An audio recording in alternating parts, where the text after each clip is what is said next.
So, yeah, I wrote that thing about friends. And I kind of feel good because I now have confirmation that I was not always wrong, right? There was a friend who I recently rekindled a friendship with, and I don't know if she's going to see this or not because she won't add me on Facebook because the liar friends may see it and call her something. But anyway, the friendship kind of ended because of an apology I thought I should have gotten, and of course I wasn't getting it. So that kind of ended the friendship. Fuck is a good light. Anyway, so the friendship started back up again, and we talked briefly about why we stopped being friends, and I was still not getting an apology. And she had shared information about a couple other of her friends and stuff that made them liars, and she's still friends with them. So that said to me that, and I won't tolerate a liar in my life.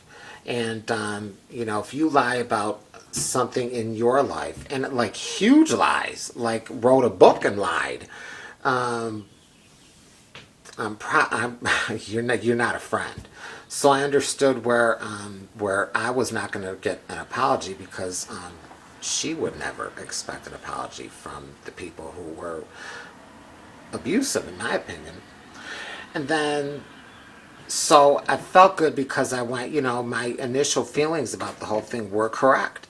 And then recently, there were two people who, last year, who had come to my life who I thought were friends, and then they weren't there, right? So I I wasn't there. Then I come back to Sedona, and then they're there. Well, one is there. This isn't making sense, but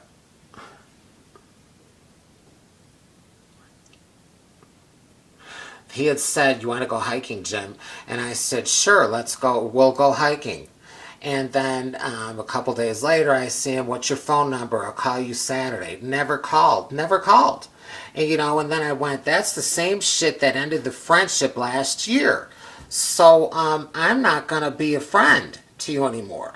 But it just, like, when do we as people just, like, love ourselves enough to accept that we can have honest, whole, loving relationships with other people?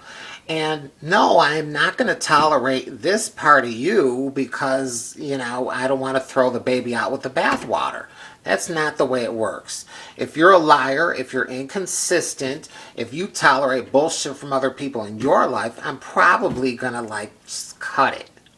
So there have been a lot of friendships that I've had here in Sedona that have ended, and I always question myself about them. Now I'm not going to question myself about them anymore. So my intuition was right, you were wrong, and there was somebody else too who was not very supportive of my trip to California. And, there were a couple comments like, "Hey, hang in there, this and that." Then when I decided I was coming back, then, he didn't call me a name, but he went by, one of those things. And then he wasn't on my friends list on Facebook, and I thought, well, that's odd, but he has deleted his account before. And like somebody had said to me, "Jim, I think he deleted his account and you're misunderstanding it."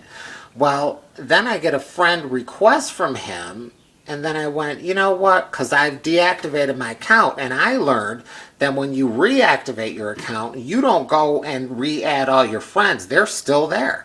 So somebody had made an excuse for him, and when he sent me the friends request, I went, fuck you, and then he went, you're a fucking loser, you're this and that. See, my intuition was right, Of course,